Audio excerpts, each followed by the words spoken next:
നമുക്കിന്നൊരു വെള്ളക്കടല ഉണ്ടാക്കുന്നത് കാണിക്കാം. ഇത് വെള്ളക്കടല കഴുകിയെല്ലാം വെച്ചതാണ്, കുതിർത്തിട്ട് കഴുകി വെച്ചതാണ്. ഇതൊരു 150 ഗ്രാം കടലക്കയാണ്. അതിൻ്റെ സാധനങ്ങളാണ് ഇനി കാണിക്കുന്നത്. ഉള്ളി, തക്കാളി, ജിഞ്ചർ ഗാർലിക് പേസ്റ്റ്, ആലു, മല്ലിച്ചപ്പ്, പച്ചമുളക്, ഉരുളക്കിഴങ്ങ്, പിന്നെ ഇത് അണ്ടിപ്പരിപ്പ് പൊതിർത്ത് വെച്ചത്. ഏത് അണ്ടിപ്പരിപ്പ് ഒരു 15 മിനിറ്റ് പൊതിർത്ത് വെച്ചാൽ മതി. ഇനി ഈ കടലയെല്ലാം വേവിക്കട്ട് കുക്കറിലിട്ടിട്ട് പാന് വെച്ച് ഓയിൽ ഒഴിക്കുക. ഉള്ളി ഇടുക. ഉള്ളി ഇട്ടൊന്ന് വഴറ്റുക.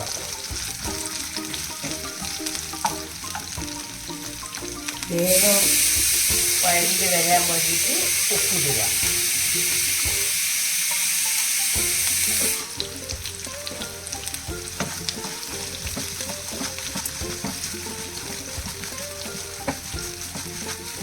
അത് കുറച്ച് ഉള്ളി വാടി വരുമ്പോൾ ജിഞ്ചർ ഗാർലിക് പേസ്റ്റ് ഇടുക.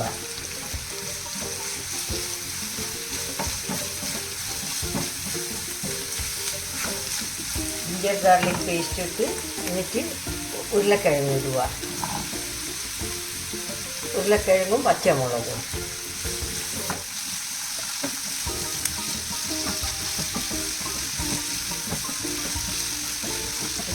തക്കാളി ഇടുക. ഇട്ട് നല്ലോണം ഇളക്കുക. ഇളക്കിയതിന് ശേഷം മൂടി വെക്കുക. സിമ്മിലാക്കി വെക്കുക. എത്ര മിനിറ്റ് മൂടി വെക്കണം? ഒരു 5 മിനിറ്റ്. ഇടയ്ക്കൊന്ന് 5 മിനിറ്റ് കഴിഞ്ഞ് ഒന്ന് തുറന്ന് നോക്കാം. അടിക്കാറ്റ് ഇടയ്ക്കിടയെ ഒന്ന് ഇളക്കി നോക്കണം, അടിച്ചു പിടിക്കുന്നുണ്ടോ എന്ന്. ഇനി 5 മിനിറ്റ് കൂടി ഉരുളക്കിഴങ്ങില്ലേ അത് വേണം. എന്നിട്ട് പൊടികളെല്ലാം ചേർക്കാം. ഇപ്പം നല്ലോണം എല്ലാം വാടിയില്ല.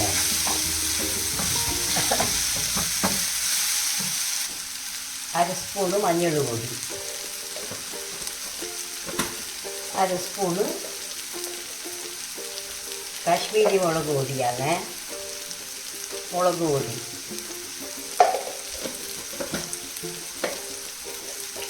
ഒരു അര സ്പൂണ്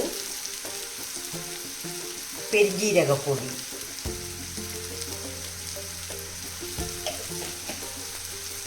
ഒരു 1/4 സ്പൂണ് ഉലുവപ്പൊടി, 1/4 സ്പൂണേ വേണ്ടൂ.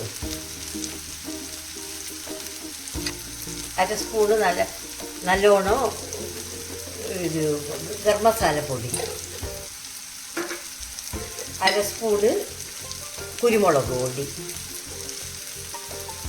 ഒരു 3/4 സ്പൂണ് മല്ലിപ്പൊടി,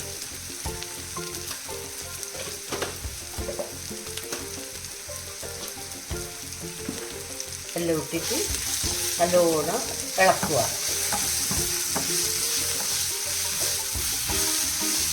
പച്ചമണം പോകുന്നവരെ ഇളക്കുക.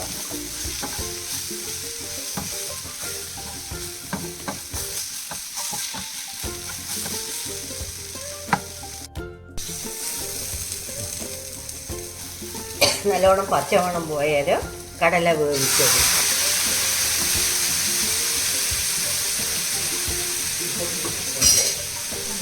നല്ലോണം ഇളക്കുക. അതിൻ്റെ ഇടക്ക് ഒരു അര സ്പൂൺ ഇഞ്ചി കൊത്തു പോകാൻ വേണ്ടിയിട്ട് വെല്ലം അര സ്പൂണേ ഇടാൻ പാടുള്ളൂ. അതുകൊണ്ട്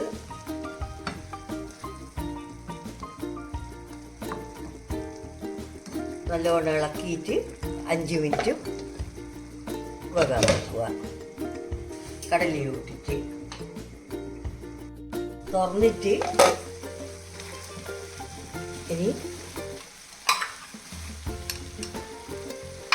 ഇനി അണ്ടിപ്പരിപ്പ് അരച്ച് വെച്ചത് കുതിർത്ത അണ്ടിപ്പരിപ്പ് അരച്ചിട്ട് വെച്ചതാണ്, അത് ചേർക്കുക.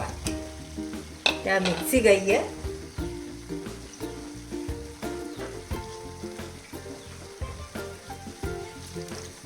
വെള്ളവും ചേർത്തിട്ട്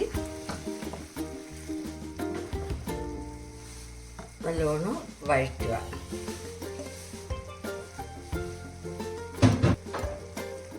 എന്നിട്ട് കുറച്ചും കൂടി വെള്ളം ചേർക്കും. അണ്ടിപ്പരിപ്പല്ല നമുക്ക് കണക്കിന് വെള്ളം ചേർത്തിട്ട് നല്ലോണം തിളച്ചാൽ ഇറക്കി വെക്കുക.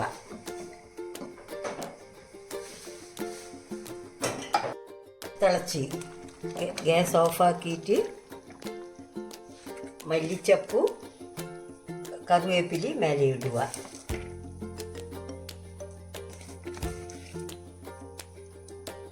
മേലെ ഇട്ടിട്ട് സെർവ് ചെയ്യാൻ പോകുമ്പോൾ നല്ലോണം കൂട്ടി യോജിപ്പിക്കുക.